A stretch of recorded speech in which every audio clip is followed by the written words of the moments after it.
Jadi pertama ya sambil mengatakan alhamdulillah wa syukurillah wa la haula wa la quwwata illa billah. Wassalatu wassalamu ala Rasulillah wa ala alihi wa ashabihi wa man walah. Asyhadu an la ilaha illallah wahdahu la syarikalah wa asyhadu anna Muhammadan abduhu wa rasuluhu alladzi la nabiyya ba'dahu ma ba'du. Qala Allah ta'ala fil Qur'an Karim, a'udzubillahi minasyaitonir rajim, ya ayyuhalladzina amanu taqullaha haqqa tuqatih wa la tamutunna illa wa antum muslimun.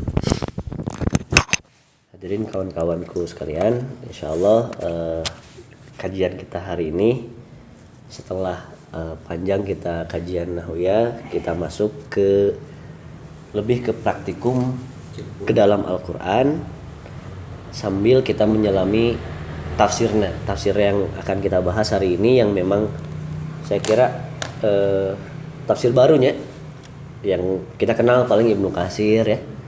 Kita kenal dengan kitab di Sanawiyah Jalalain orang baheula. Yang bikin Imam Jalaluddin As-Suyuti dan Jalaluddin Al-Mahalli. Ibnu Katsir nama aslinya Imaduddin kayak saya oke nama nanti. Cuman terkenal dengan Ibnu Katsir.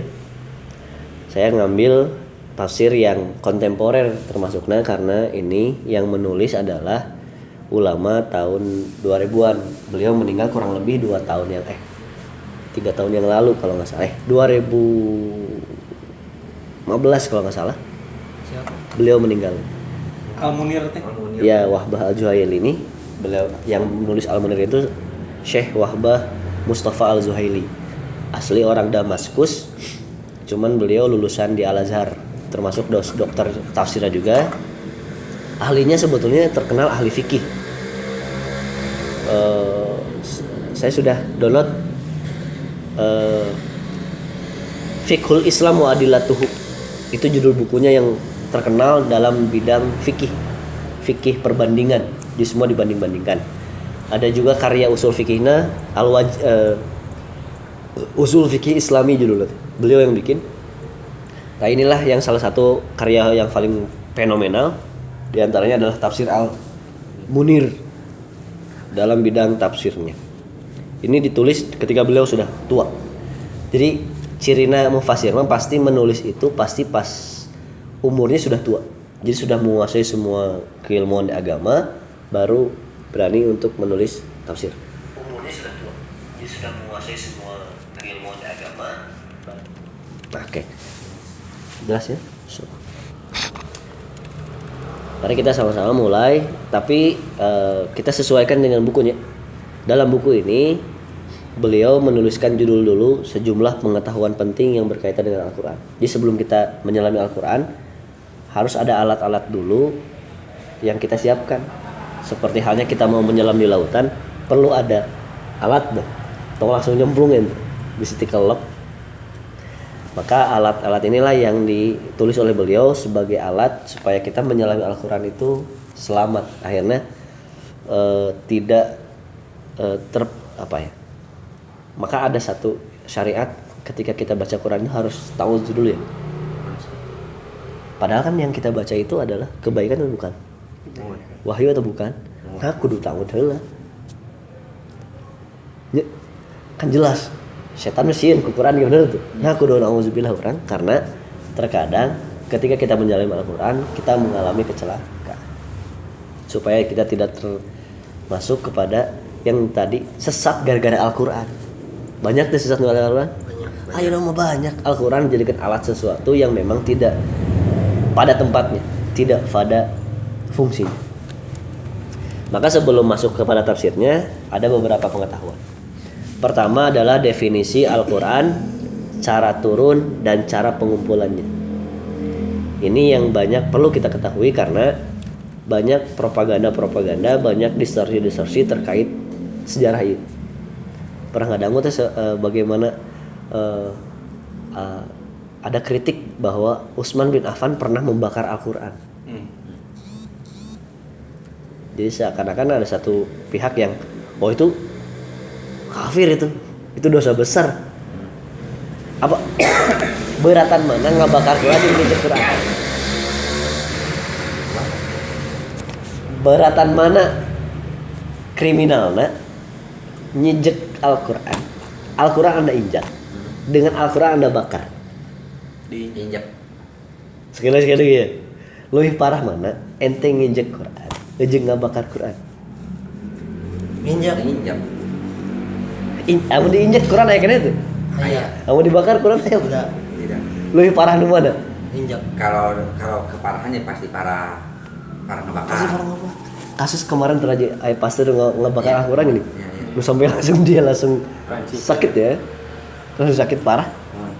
Itu kan gua di apa? Kecam seluruh dunia. Kecam seluruh dunia. Wani-wani ngabakar. Ya, saya balik dunia pertanyaan.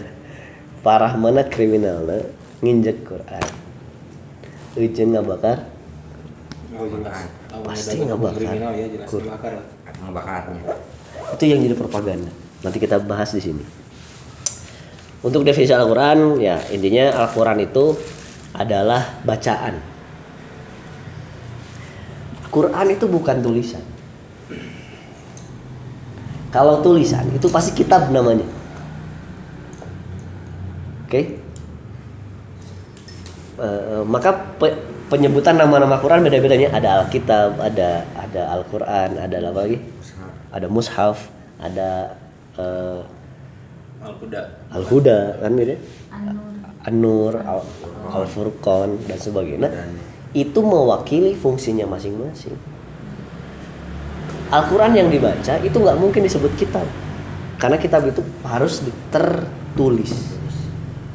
Al-Quran tidak disebut mushaf kecuali dia tertulis di atas lembaran-lembaran, baru disebut mushaf. Tapi lamun saya bacakan Quran disebut mushaf tetap pak. Maka istilah itu sebetulnya untuk mengisi tempat-tempat itu. Ya. Ada huda, ya kalau memang itu dijadikan pedoman, memang benar-benar jadi pedoman hidup misalkan, jadi pedoman. Tapi kadang ada kisah-kisah, memang hanya sekedar berita saja tanpa ada makna. Itu jangan orang itu. Apakah semua ayat itu jadi pedoman yang orang? Kan tidak pasti juga gitu. Nah hudan itu ada satu posisi ayat-ayat yang memang jadi hudan, tapi tidak semua. Itulah nama-nama Al-Quran, dan definisinya intinya Al-Quran itu adalah bacaan. Jadi suara yang keluar itulah Al-Quran. Jadi baca Bismillahirrahmanirrahim, nada yang Anda dengar itulah Al-Quran. Karena Al-Quran ada yang bilang dia terambil dari kata kiroah, hasil bacaan. Itulah disebut Al-Quran. Nah di sini ada nama-nama Al-Quran ya dan sebagainya. Itu bisa dibaca silahkan, karena memang bakal panjang lebar. Tapi silahkan bacanya. Apa makna dibalik penamaan kalam Allah itu sebagai Al-Quran? Kita langsung ke cara turunnya saja. Al-Quran. Kita tahu bahwa Al-Quran itu tidak turun sekaligus kepada Rasulullah Shallallahu Alaihi Wasallam. Dia berangsur-angsur, sedikit demi sedikit.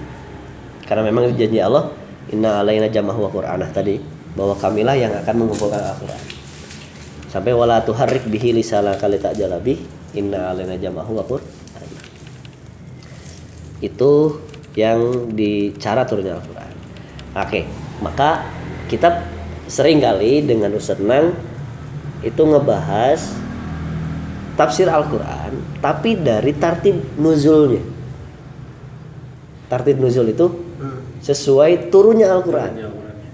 Maka pasti yang dibahas pertama adalah Al-Alaq Iqra. Meskipun ada perdebatan Al-Alaq di Al-Fatihah heulaan mana. Ada yang bilang Al-Fatihah duluan. Karena Al-Fatihah 2 kali turun, di Mekah turun, di Madinah turun. Itu perdebatan para ulama. Tapi nanti kita cek di sini. Ayat yang pertama. Lanjut. Kemudian pengetahuan selanjutnya adalah yang termasuk misalkan gini, terpisah-pisah itu kadang ayat turun sesuai kondisi, peristiwa, keadaan sebagai respon. Kamu kita bakal menemukan dalam ayat Al-Quran yas'alunaka. Nah itu ayat itu muncul karena ada pertanyaan. Pernah ada satu sahabat nanya, ya Rasulullah, eruh teh kumaha? Cuma orang teh eruhan. Eruh teh juga kumaha? Maka kayak turun ayat Al-Qur'an, yas'alunaka 'anir ruh. Qulir ruhu min amri rabbi. Atau misalkan ayat nanyakan tentang Homer jeung judi. Homer jeung judi kumaha sih da orang geus biasa budaya seperti ini kan? Yas'alunaka 'anil khamri wal maisir dan sebagainya. Atau ayat bisa, orang kumanya kalau istri sedang haid boleh nggak kita hubungan suami istri gitu? Ataukah ada batasan-batasan? Kita boleh dengan perempuan itu nyium boleh tuh, pelukan boleh tuh, ngobrol bareng sekamar boleh tuh ketika kita sedang haid gitu. Makanya ada turun ayat yas'alunaka 'anil mahid. Mereka akan berkata tentang masalah perempuan yang sedang haid. Batas apa saja yang kita boleh bersosialisasi dengan perempuan yang sedang haid. Itulah contoh-contohnya. Misalkan ayat jenis pertama yang sesuai tuntutan dan peristiwa. Al-Baqarah 221. Dan janganlah kamu menikahi wanita-wanita musyrik sebelum mereka beriman. Ayat ini turun berkenaan dengan Marsad Al-Ghonawi yang diutus oleh Nabi ke Mekah untuk membawa pergi dari sana kaum muslimin yang tertindas. Namun seorang wanita musyrik bernama Anak yang kaya raya, ini bisa dilihat di halaman 3. Ya, ada Anak di situ yang kaya raya, cantik jelita, ingin kawin dengannya. Marsad setuju asalkan Nabi juga setuju. Jadi dia ke Mekah mendakan gadis cantik behar dan ingin menikah dengan saya gitu. Cek si Marsad teh, boleh menikah dengan saya setuju nikahin Anda karena cantik dan kaya, tapi kalau Rasulullah setuju. Maka Marsad lah nanya ke Rasulullah, ya Rasulullah, saya punya kasus seperti ini nih, ada anak perempuan yang cantik kaya raya tapi belum beriman, pengen nikah dengan saya, boleh nggak saya nikah sama mereka? Gitu. Nah, untuk menjawab itu Rasulullah tidak menjawab dengan lisannya, temenan tuh gitu. Rasulullah nungguan wahyu. Akhirnya turunlah ayat Al-Baqarah 221 sebagai respon dari pertanyaan si Marsak ini. Ya, jadi ayat Al-Quran itu turun sebagai respon dari pertanyaan seseorang.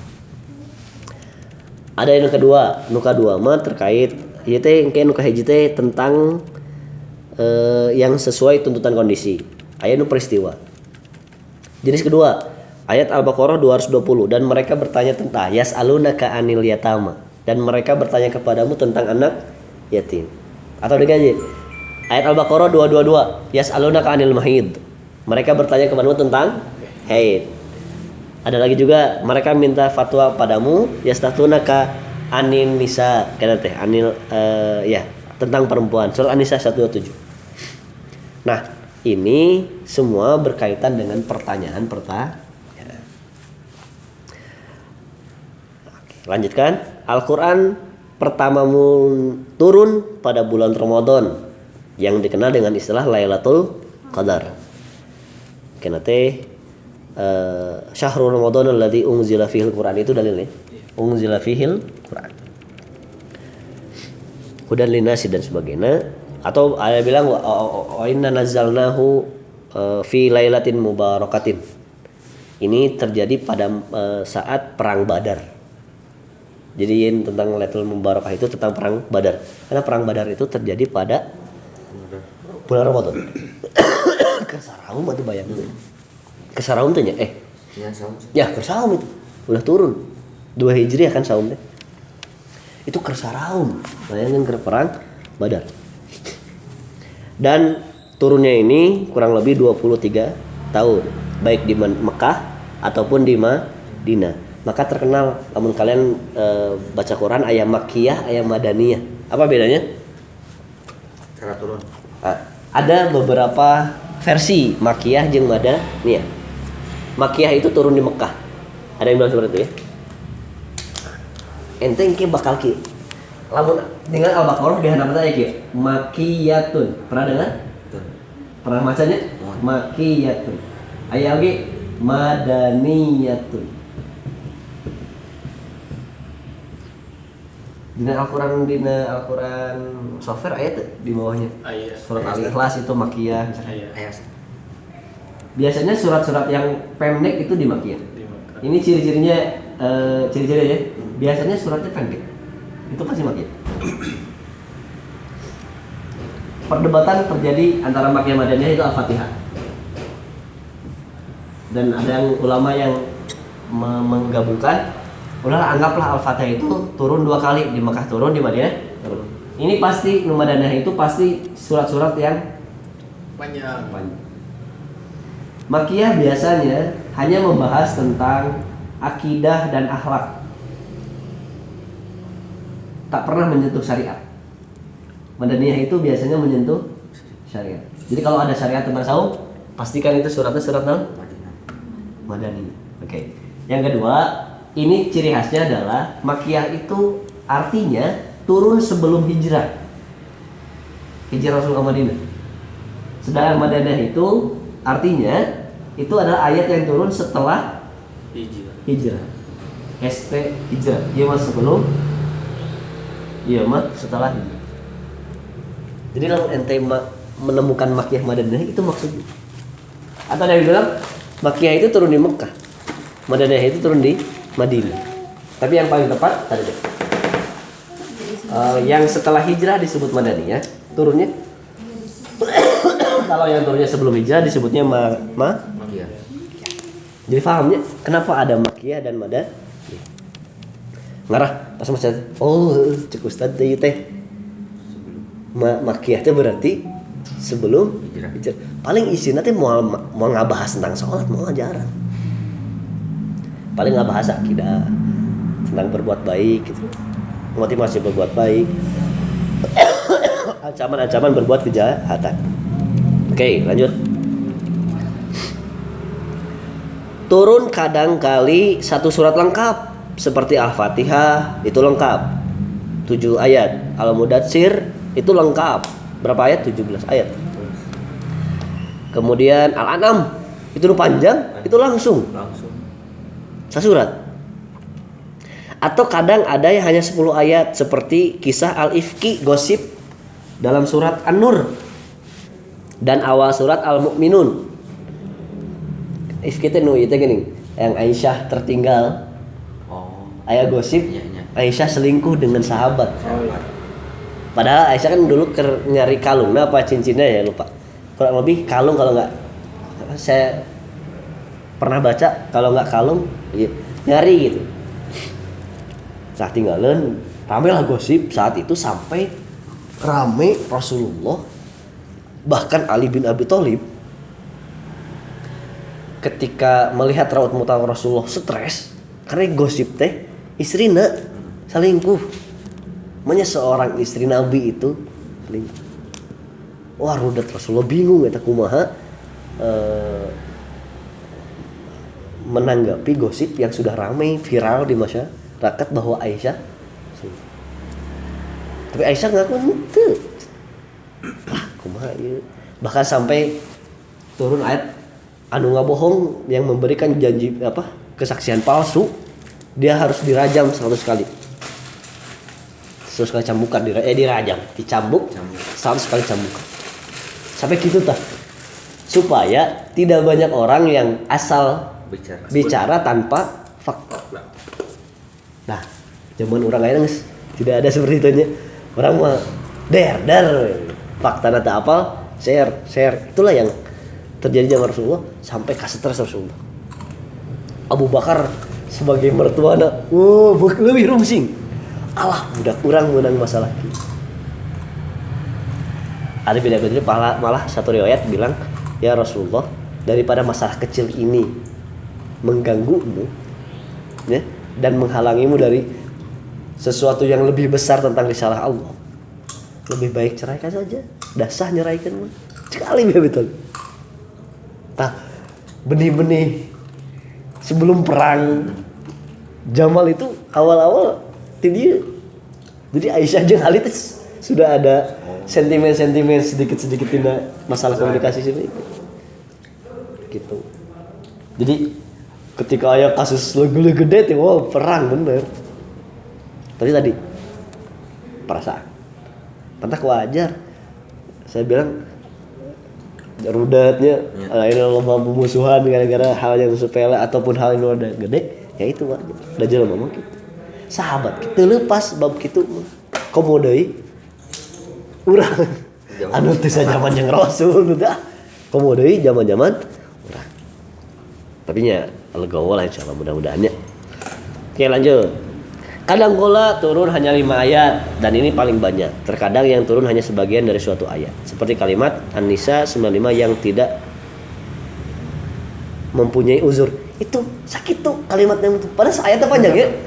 Kadang terus sakit tuh. Ya kan lucu. Jadi ya kumaha yang masukkan satu kata kecil dan satu ayat yang mana. Ente ngapain misalkan ya. Ente ngomong surat panjang. Ayat nu kalewat saeutik belakangan oh iya kasupkeun gitu. Ayat nu kayak yang turun setelah firman-Nya tadi An-Nisa 95 ya. Wa ma ayatnya saya lupa. Dan tidaklah sama antara mukmin yang duduk, maksudnya yang tidak ikut berperang dengan yang berperang kecuali dengan uzur. Jadi ayat At-Taubah 29 juga sama. Itu sepotong turun nanti. Jadi sepotong. Jadi satu ayat terpotong. Itulah fakta bagaimana turunnya Al-Quran kepada Rasulullah. Dan banyak sekali penjelasan tentang itu. Satu, pertanyaan, kenapa harus diturunkan berturut-turut padahal Allah bisa nggak nurunkan langsung? Bisa. Nah memang kayak sejarah Al-Quran turun itu 2 kali. Turun dari Lauhul Mahfud ke langit dunia. Dia langit dunia itu punya satu kantor administrasi lah curang. Tempatnya para malaikat. Itu secara langsung. Tapi diturunkan ke dunia, ke Rasulullah, itu berangsur-angsur. Jadi 2 proses penurunan. Secara langsung itu betul memang, tapi disebut teh Baitul Izzah disebut teh. Kantor administrasi di lingkungan malaikat di langit dunia disebut teh. Yang kedua berangsur-angsur di langit dunia turun ke Rasulullah SAW. Naon hikmahna atuh diturunkan besara berasur.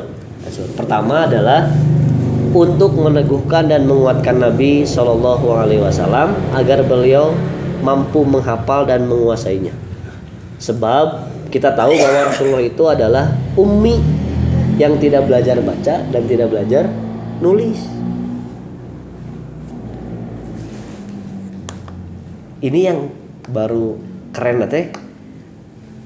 Rasulullah pernah dapat tuduhan bahwa Al-Quran itu ditulis oleh Rasulullah menjiplak kitab-kitab terdahulu. Dengan viralnya status Rasulullah sebagai yang ummi ini bisa mengcover berita ini. Jadi Al-Quran yang lain nyeplak lain bisa nyeplak kumaha. Rasulullah seumur hidup can pernah maca Taurat, can pernah maca Injil. Mungkin kita menjiplak sesuatu yang tidak pernah kita baca. Tidak mungkin. Itulah salah satu kelebihan kenapa Rasulullah harus ummi, tidak baca dan tidak dan itu bisa, itu diajar. Apa istilah ummi? Ummi namanya. Dalam Al-Quran kan Nabi itu sifatnya sama Allah ditambahin al-ummi. Sarwa juga bahasa Arab ibunya ummi. Tapi beda ya. Beda arti. Meskipun ayat-ayat nerjemahkan ummi ini punya sifat keibu-ibuan. Tapi lebih tepat di sini ummi itu adalah tidak baca dan tidak nulis. Oke. Maka kan ketika turun surat Iqra dina Sahih Bukhari, Iqra cek malaikat Jibril. Jawaban Rasulullah gimana? Ma ana biqari'in. Tuh bisa baca. Cek Rasul. Cek di malaikat Jibril. Iqra. Apa jawaban Rasulullah? Ma ana biqari'. Tuh bisa baca semua. Tidak aja. Iqra. Curi ke Rasul. Tuh bisa baca. Ditah baca tapi itu bisa baca gitu. Akhirnya dipeluklah oleh beliau oleh malaikat Jibril, dekat diteruskan ayat Iqra bismi rabbikal ladzi khalaq. Nabi Muhammad itu kira bahasa saya ya Rasulullah Muhammad, saya tahu Anda tuh bisa baca, tapi bersandarlah kepada Allah, karena Allah itu jangankan menjadikan Anda bisa baca, ngahirupkan Anda bisa. Hesean mana ngahirupkan jeung bisa ngabisakeun seorang itu bisa baca jadi maca. Hesean mana? Hesean ngahirupkeun. Bersandarlah kepada zat yang menghidupkan saja bisa. Jadi ente tong bersandar kepada kemampuan Anda sebagai manusia. Maksudnya itu tuh. Iya, paham. Maka itulah salah satu pelajaran surat Iqra itu. Ketika Anda merasa diri Anda tidak mampu, ganti sandaran Anda. Itu maksudnya. Asaha. Lu jangankan bisa bantuan ente. Ente asal jadi ayah ge bisa. Itu sifat Allah yang pertama kali diajarkan kepada Nabi Muhammad sallallahu alaihi wasallam. Tauhid teh gitu. Kita tahulah. Ya, lanjut. Allah taala berfirman ternyata di surat Al-Furqan 32 dalil teh linusabbita fuadaka istilahnya gitu. Untuk kami perkuat hatimu dengannya dan kami waratalnahu tartilan dan kami Allah maksudnya baca secara tartil. Saya ingin mengajak supaya ketika baca Quran tentang kami itu, kalau ada menemukan kata kami turunkan, itu artinya proses penurunannya melibatkan malaikat. Ya, wa nunazzilu, kami turunkan, itu dari proses penurunannya melibatkan malaikat. Tapi kalau saya langsung Allah bilang saya turunkan, itu tak libat malaikat. Kalau lihatnya kayak ayah bilang kami aja, itu berarti prosesnya, dalam prosesnya itu membawa malaikat. Sedangkan kalau saya langsung itu tidak, itu langsung Allah ya. Supaya ketika baca Quran teh ada oh iya perbedaannya. Wa nunazzilu dengan unazzil. Bisa nazalna kami turunkan. Kalau sudah belajar nahwiyah baru ngeh bab ieu begitu. Tapi kamu can belajar mah rada hese, saya nerangkeun dan kita sudah alhamdulillah sudah belajar. Himah yang kedua adalah menyesuaikan dengan tuntutan tahapan dalam penetapan hukum. Misalkan Homer sendiri ternyata dalam sejarahnya tidak langsung diharamkan. Ya, sedikit memang punya manfaat. Memang Homer itu kan tercipta dari ciptaan Allah ya, kadang dari kurma, saripati dan sebagainya. Itu kan ciptaan Allah, itu pasti baik ciptaan Allah itu gitu. Terus dilanjutkan dari tapi memang punya manfaat, iya. Alkohol punya manfaat, iya. Buktinya sekarang banyak obat-obat yang memang berkandungan alkohol. Tapi ternyata alkohol itu secara keilmuan ayeuna, alkohol beda-beda. Alkohol teh aya yang dikonsumsi, ada alkohol yang tidak dikonsumsi. Pernah ente sana narasnya aya minyak wangi nu beralkohol sah teh salatna. Karena alkohol najis teh. Sekali. Ari Homer najis teh. Tidak. Najis. Kan bila diminum sifatnya itu Enggak. Sifat kenajisan ya. Dia najis. Karena kaidahnya sesuatu yang diharamkan secara zat ya, maka dia najis secara zat. Sekalinya sesuatu yang diharamkan karena zatnya, bukan karena sesuatu yang lain. Bukan karena kira ari ngarokok menang tuh. Menang. Ari enteng geus boga sesek jika ini ki menang teh ngarokok. Ente kan haram kan? Tapi kan keharamannya bukan karena rokoknya, tapi karena efek kasih ini kan goreng kan. Ka orang kan sehat kene baru insyaallah lah. Udah candi rongson kan ya. ulah. Kan orang menunggu di rongson lah keren teh.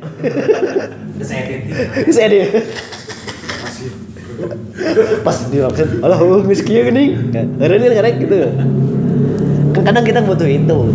Tah ini mah sesuatu yang zatnya Karena gini, babi haram kunaon? Babi haram kunaon? Sifat Karena babi ini, babina. bukan karena Iya, benar. karena ayah cacing pita, bukan itu masalahnya. Karena babina. Karena babi kan, maka babi najis gak? Najis. Najis.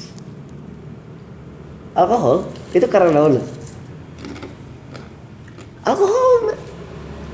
Tapi untuk supaya menyebar kakutau, supaya menyebar ieu, kan beda jenisna baheula nya jenis tina anggur, tina kurma di ieu. Ieu mah tina beda deui anu mah aya tina nanti. Lalap di Aceh teh, ganja, misalkan dan sebagainya. Aya dina bahan-bahan kimia gitu. Maka haramnya khamar itu gara-gara memabukkan. Baru atau Sifat memabukkan. baheula mah memang karena najis itu memang khamar. Haram itu karena khamar. Tapi secara proses aya manfaat, aya madarat. Dikitu heula diajak berpikir. Tapi madaratnya lebih besar daripada manfaatnya. Jadi lebih baik dilakukan atau pasti lebih baik ditinggal karena madaratnya lebih besar daripada manfaat. Terus barulah haram. Sampai ada hukuman Islam itu kalau ketemu mabuk di sisi jalan zaman Umar bin Khattab, mengkapangi Umar bin Khattab, itu langsung dicambuk saat itu juga 50 kali cambukan. Kan nongkrong menurut balik kan jadi khalifahnya. Ya khalifah mah kumaha urang kan. Ke rumah mah tong orang yang mabuk langsung sebut entong. Itu kan khalifah maksudnya. Dia sebagai pemimpin tertinggi boga hak untuk itu. Orang lain khalifah acan tidak punya hak. Nu mabuk tenggelan ku 50. Bae da Umar geus sok tenggelan bukan. Kadang jadi guyon ya. Jadi ibadah orang itu lamun ninggalin mabuk si jalan tenggelan 50 kali. Karena itu sunahnya Umar bin Khattab. Aya guyon sih kayak gitu, tapi ulah nurutan gitu lah. Tapi nyetana naon nyoba nasok we. Kayaknya bubar ke GP. Kurang nebeak tenggelam. Mari gitu. Matak tuh saurang. Nu mabuk limaan dia 10-an, 50-an. Dimakan ewang ya. Gitu kersem. Kontak saya pernah sekali mau diundang ke acara pengajian, tapi cenah jamaahna marapo. Tidak naon lah situ. Orang ninggalan seorang 50 kali gitu, ngejar gitu. Akhirnya terjadi diundang. Karena nyata-nyata orang, oh iya keras. Jojo, rek khutbah teh lain rek khutbah tentang Umar, rek ngajarkan tentang Umar gitu maksudnya. Ngarang ngajajar kabeh. Tenggelan 50 kali bae. Gitu resep kan. Aya khutbah juga gitu kan lucu akhirnya. Radikal ya masih kan itu. Itulah Umar bin Khattab. Sampai ada kasus seperti itu agar budaya minum khamar benar-benar hilang. Sebab tidak mungkin hilangnya, tapi minimalnya tidak terlihat di permukaan. Udah pasti ini rumput punya. Pasti ada rumput. Malah sahabat nurunnya Nu'man itu masuk Islam mabok nih. Sampai di masjid mabok di masjid. Tapi sadar dia tidak akan mabuk lamun dekat-dekat waktu sholat. Karena sholat itu nggak boleh dalam keadaan jadi misalkan lamun mabuk jam 11 seberang ya, jam 12 duhur itu tuh menang sholat. Lamun sadar biasa seberapa jam alkohol Lamun ningali beceng langsung ceng hadap. wah cek ada nggak maksudnya sadar apa yang dia katakan, sadar apa yang dia Kudu capek. 3 jam 4 jam. 3 jam 4 jam ya? Berarti kan dia baru boleh sholat duhur ketika masuk sholat asar. Itu memang aturannya gitu. Saking ketatnya untuk menghilangkan kebiasaan mabuk itu dikaitkan dengan waktu-waktu sholat. Mengatakan la taqrabus sholata wa antum sukara. Jangan pernah mendekati sholat kalau kalian dalam keadaan mabuk.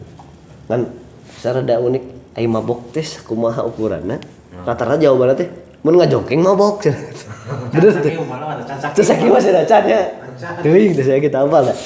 Cek rata-rata nu saya tanya kana orang mabok. Ai ukuran mabok cek orang mabok kumaha? Da cek sehat mah. Nya cek sehat mah da. Gedeg saya teh geus mabok kan gitu. Iya mah cing cek nu mabok, ukuran mabok saya kumaha? Lamun geus tepar eta mabok. Nya gitu ya. Tembeng eta mah bukan mabok. Tadu kan ya, rata-rata jawabannya gitu. Oh berarti memang mau bikin sholat tuh tumbang mah gitu.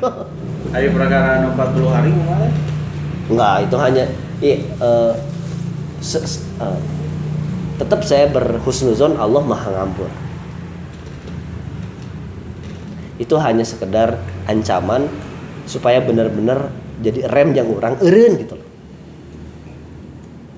Tapi saya yakin jangankan nu mabuk, nu kafir mah isuk Islam diampuni kabeh dosana. Komo deui nu mabuk atuh beureun.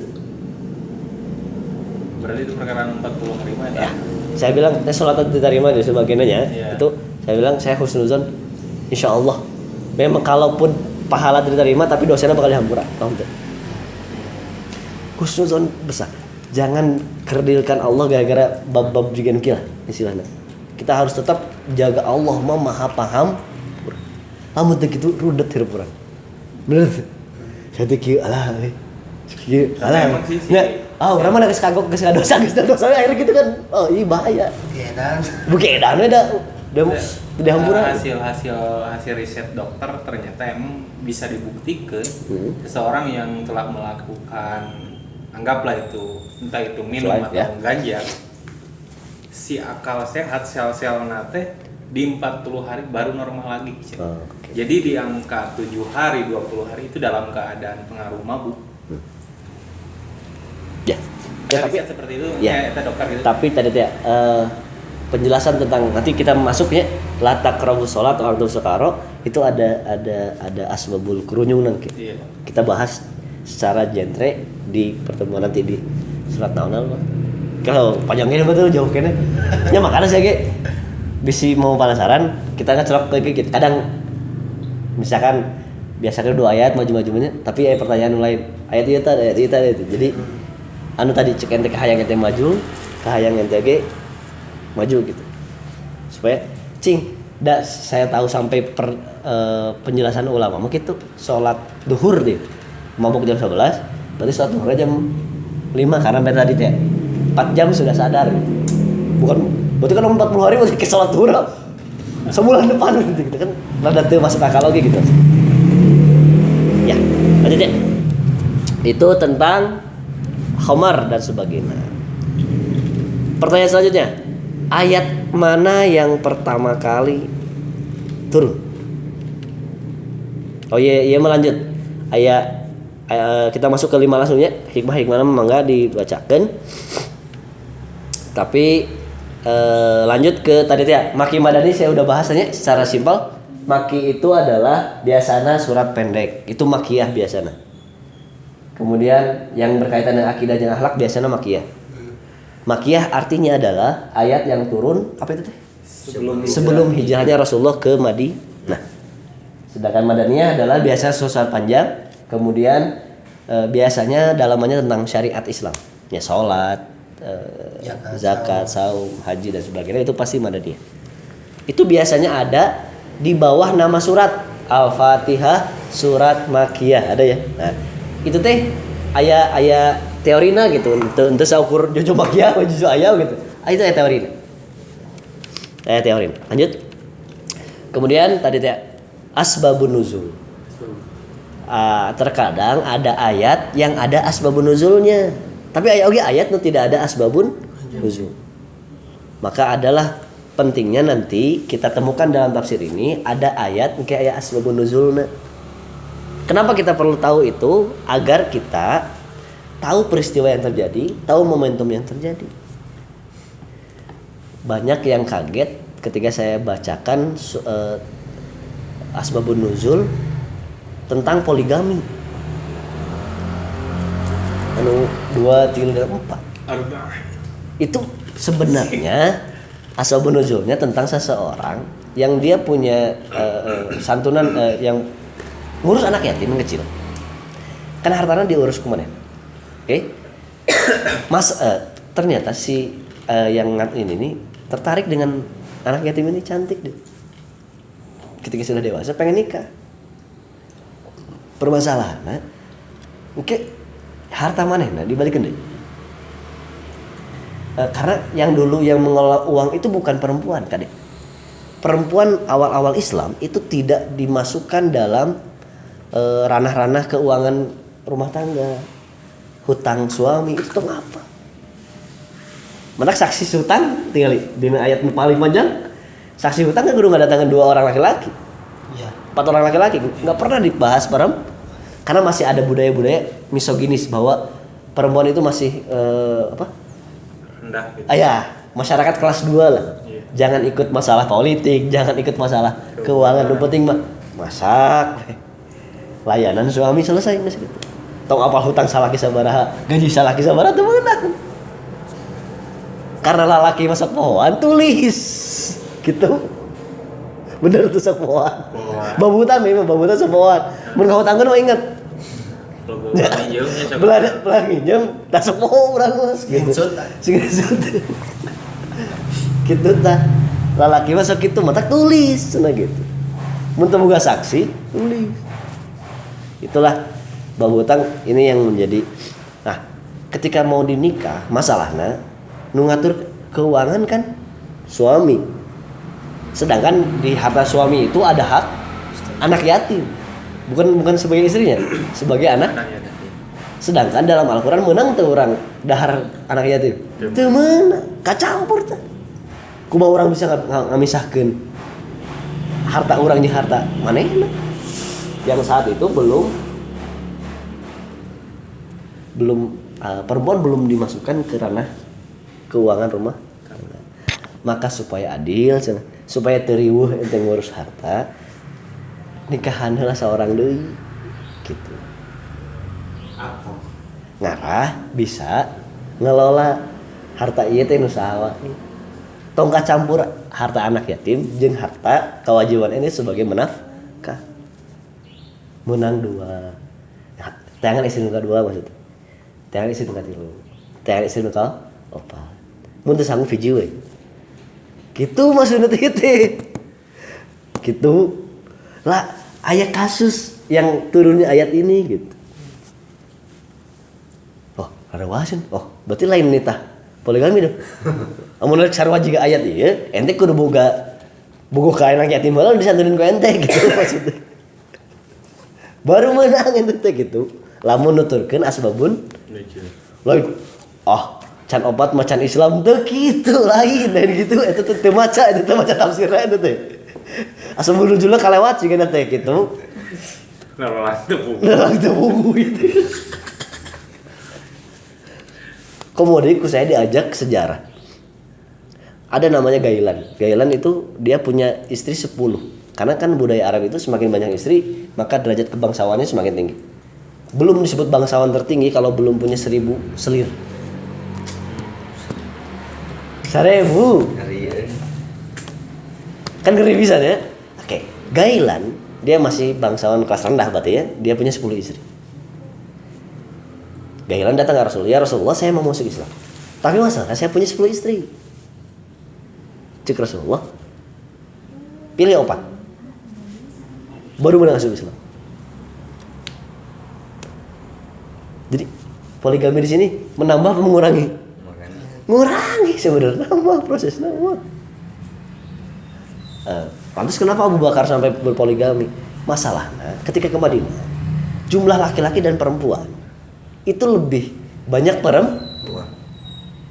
Masalahnya di Arab itu, kalau ada perempuan yang tidak bersuami, maka keamanannya tidak terjaga. Bakal dipauk ke orang kafir. Bahkan Zainab anak Rasulullah SAW itu nikah dengan orang kafir. Pas di Madinah cek Rasulullah ka suamina, "Duh punten pisan. Pamit tiasa murang kali dicandak deui yos." Cek suamina, "Mangga, uih gede mahar sedayana." Ya, Rasulullah dibalikin semua mahar. Deh. Akhirnya diceraikan. Nikah aja orang Islam. Ayo dulu lah dinikahkan usaha dulu. Rasulullah. Nah, dengan alasan Heureung geus gebogo geus can aya syariat teu meunang jeung orang ieu loh. Iya. Can aya ayat tadi teh nu pas si masalah itu. Can aya. Masak kan nanya heula. Memang Zainab kan jeung orang kafir tapi dibalikeun deui kan ya. Matak nanya masak teh. Ya Rasulullah kumaha saya perempuan anu bogoheun ieu. Gelis beungar Rasulullah, lumayan ya sudah gitu. Kumaha musyrik? Waduh. Bisa umumin. Turun ayat ieu. Gitu ayat itu baru turun baru. Jadi belum jadi kadang jangan pernah ditanggapi semua zaman Rasulullah itu sudah jadi syariat, belum, kan masih kene berproses. Berangsur ya.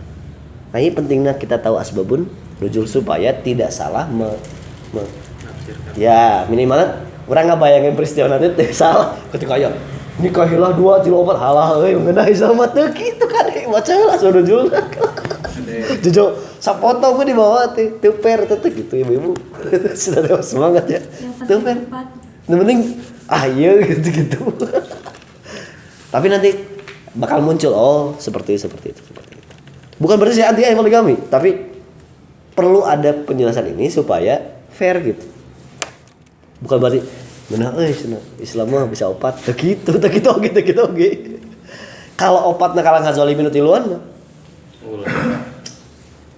kan lain Islam gitu mah rudat gitu nambahan ngarakan gitu Kata yang bawa homer haram. Jadi kamu bawa janda kan mabok teh cenalin ku mabok homer wae. Mabok janda. Padahal tuh gitu. Mabok janda ya. Karena memang janda lebih berpengalaman ya. Oke, lanjut ya.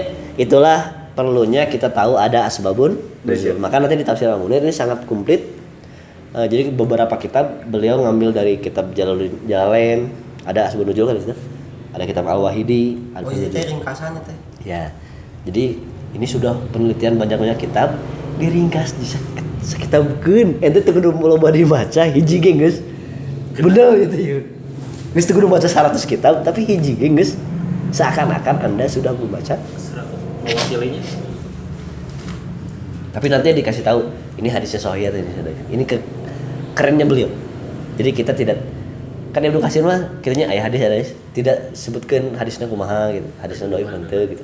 Memang hadis tapi belum tentu sahih. Aya hadis dhaif. Beliau mah sampai sudah karena kontemporer perkembangan zaman sudah keren. Dia lebih keren.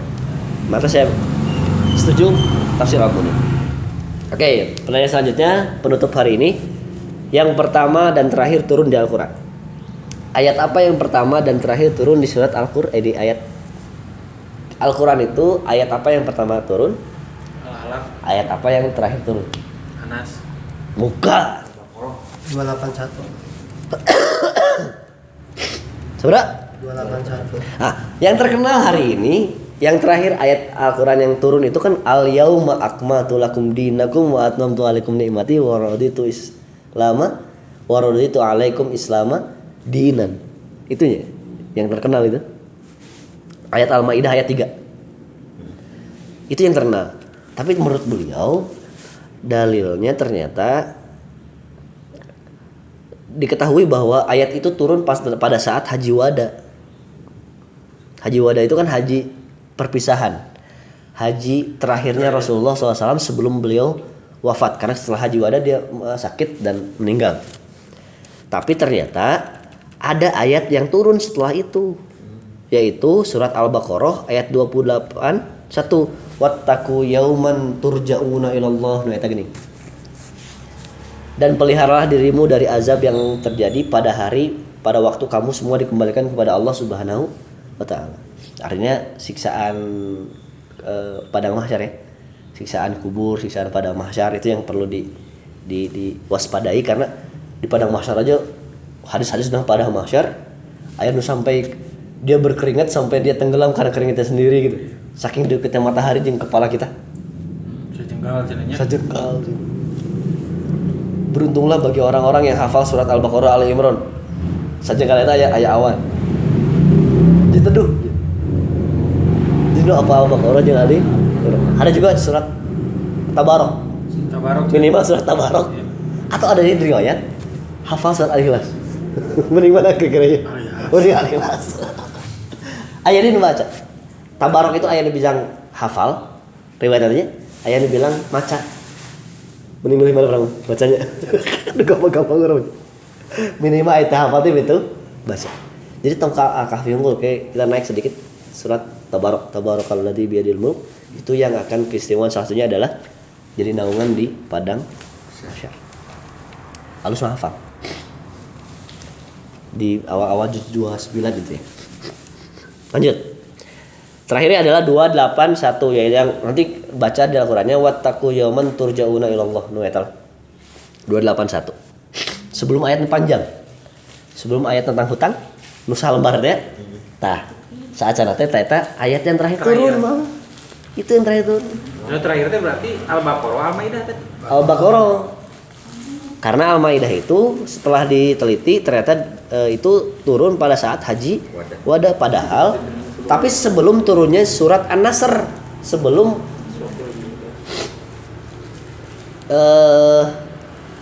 An-Nasr ini pas menang Fatu Mekah yang Mekah dikuasai oleh Rasulullah idza jaa nasrullahi wal fath dan ketika itu Mekah dikuasai oleh Rasulullah wa ra'aitan nasa yadkhuluna fi dinillahi afwaja dan akan banyak manusia saat di Mekah itu berbondong-bondong semua masuk Islam. Tangges ayat Al-Maidah turun surat An-Nasr eta. Gitu. Kan haji wada teh ker Hudaybiyah eta teh. Perjanjian Hudaybiyah yang sedang gencatan senjata. Menang ke Mekah haji tapi tong bawa senjata 10 tahun. Nah, itu haji wada teh saya. Jadi setelah penelitian sejarah, ternyata Al-Maidah ayat 3 itu yang terakhir itu kurang tepat. Yang terakhir malah iya surat Al-Baqarah 281. Bahkan nu kadua terakhir mah surat An-Nasr. Gitu. Tuh jak. Oh, udah urang gitu karek maca itu. Saya baheula tetep terkenal teh al yaumul akmaltu lakum dinakum wa atadu ilaihi wa atmamtu alaikum ni'mati wa raditu alaikum islaman dinan. Tapi tetap yang pertama mah Iqra memang itu memang masalah polemik Al-Fatihah. Al-Fatihah dibahas ini. Iya. Nah, Al-Munir tidak dibahas karena ini nanti dibahasnya ada di Ulumul Qur'annya Imam Suyuti ada dibahas tentang Al-Fatihah. Bahwa Al-Fatihah sebaiknya kita bahas bahwa dia turun 2 kali. Pernah di Mekah, pernah di Madinah. Aya nu riwayat bahwa turunnya Al-Fatihah itu sampai membuat iblis itu sakit jika tipes stroke tak bertenaga karena bilang ketika jenderal nanya ikut raja iblis sampai ke lunglai gitu bisa gerak-gerak acan sehingga tersiksa luar biasa tersiksa. Dia bilang sudah turun kepada Nabi Muhammad satu ayat jika semua orang ikuti isinya itu tidak akan pernah bisa saya goda sampai hari kiamat. Tapi tadi sholat Al-Fatihah kemana? Berarti kan masalahnya Al-Fatihah ada orang nasi kira-kira masih orang lah mau pergi Fatihah nu salah mah bener aku maksudnya kan aya problem di orang bukan di Fatihah na kade tong gantian kemah ku ieu Fatihah teh ku Al-Baqarah panjang mati teu kitu tapi ternyata bisa jadi aya masalah di orang. Tahu lah khusnuzon nama entong nyalahkan alfa itu yang jadi masalah. Jadi turun memang Al-Fatihah itu satu surat yang memang tidak pernah turun redaksi dalamnya kepada nabi-nabi yang lain. Ieu mah hadiah khusus Rasulullah sallallahu alaihi wasallam. Itulah kenapa selalu dianggap sebagai ayat yang sakti.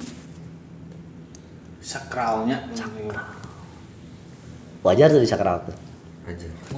Ini utama jangan Rasulullah kok. Kemudian orang sebagai itulah sejarahnya muncul lah di barakati Al-Fatihah. Gitu. Pengagungan selalu sebelum apapun baca Al-Qur'an. Karena ayat kan sebelum doa kita harusnya maka berwasilahlah dengan Asmaul Husna. Ayat Asmaul Husna di Al-Fatihah tuh. Alhamdulillah rabbil alamin arrahmanir rahim maliki yaumiddin itu baru doa dan doa terbaik adalah ihdinas siratal dari segala doa yang ada yang terbaiknya ihdinas siratal percuma orang benghar tapi temus percuma orang boga istri genap genap istri geulis ya solehanya bageurnya bisa ngalayanan tapi temus teki pasti percuma lamun temus lamun teu di jalan anu lempeng anu tidak menjadi nikmat dalam prosesnya atau untuk tidak mampu kita syukuri dalam prosesnya kita harus enjoy your life itu kurang tepat. Kata al-Islam itu nikmati hidupmu itu kurang tepat. Islam itu selalu mengajarkan syukuri hidup. Karena di balik nikmat belum tentu syukur. Tapi di balik syukur pasti ayah. Ayo kan ya. Mantap, bukan enjoy your life tapi syukurilah. Baru karasannya. Duh, syukur. Bukan pemajikan cerewet ge tapi nah gitu. Baru gitu tah. Entong nikmati weh. Itu masalah itu. Beda gini, bedanya. Penekanannya beda. Iya. Syukuri weh, itu beda. Sama nikmati weh lah. Sekarang kan orang kan tersiksa itu. Oh iya benar. Bener. Tidak langsung ada Belum tentu muncul syukur, tapi lamun geus bersyukur itu pasti muncul. Itulah in syakartum tuh. Berarti benar masif. Domasif. Syukuri apa yang ada, bukan nikmati apa yang ada. Benar, bro. Bedanya karena di balik syukur pasti ada Nih, gitu. Pertanyaan penutup. Sakit halonya. Oke, nanti kita lanjut ke bagaimana penyusunan Al-Quran, bagaimana sampai sejarah dalam di masa Utsman bin Affan terjadi pembakaran Al-Quran. Karena jadi tidak terjadi, dibakar. Memang ada sampai ulama hari ini, ulama fikih, daripada Quran tercecer di WC itu lebih baik dibakar. Itu terjadi di rame gini, bendera la ilaha illallah dibakar. Garut. Ya, rame kan ya? Itu memang karena ternyata ketika rame gitu, ketika aya bendera eta ditujekan. Maksudnya kan lain dijekan si benderana, tapi sok make bendera ieu gini. HTI kan ya? Itu ngehina etana kan? Karena kan dia dianggap sebagai oposisi yang rada radikal. Karena kan main kafir wae kan gitu. Demokrasi kafir dan sebagainya gitu. Bahkan sampai mau meruntuhkan pemerintahan ayeuna. Pengen menghancurkan undang-undang 1945 dan sebagainya lah. Pancasila baru dihancurkan dan sebagainya.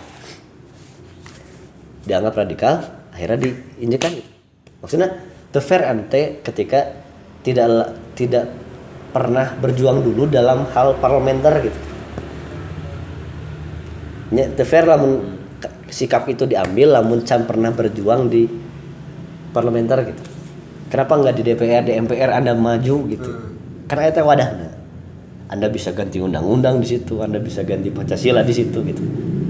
Kan DPR MPR kan keren sampai bisa bikin gitu. Kenapa nggak itu dulu sebelum Anda melangkah ke ekstrim seperti ini? Kita sepakat dengan khalifah, nah betul tak? Sepakat, kabeh iman hayat. Tapi tadi terkadang proses itu belum tepat jika sikap kami. Mentak NU, Muhammadiyah, Persis, Al-Irsyad, Jamiatul Khairat, apalagi? PKS kan bukan ormas Islam ya, ormas politik yang berasaskan. Ada PKS Islam. Oh ya PKS Islam, lain. Anyarnya, kayak Ikhwanul Muslimin yang ada jam sebagainya. Tapi maksudnya saya organisasi Islam yang hadir tahun 1923 sampai 1945. Ikut kemerdekaan. Perserikatan. Ya perserikatan. Nah SI Serikat SDI Serikat Dagang Islam jadi SI namanya dan sebagainya. Itulah selalu mengambil langkah parlementer untuk membangun khilafah teh. Bukan dalam menangkap tadi teh yuk kafir gitu bahasa. Itu juga aja kayak tema di dokter teh. Kita ini seakan-akan kita hidup kondisi Rasulullah sedang di Mekah kene gitu. Di keliling kafir unggul maksudnya. Kan itu seakan-akan melabeli di luar kita adalah toh tetangga Islam. Kan ngeri sampai kalau awalnya seperti itu, ngeri bisa gitu. Betul ya? Nanti kita bahas, nanti lanjut ke pertanyaan kalau ada pertanyaan. Aku qouli hadza wa astaghfirullahaladzim. Assalamualaikum warahmatullahi wabarakatuh. Waalaikumsalam. Oke, proses pengumpulan. Tak itu jadi tafsir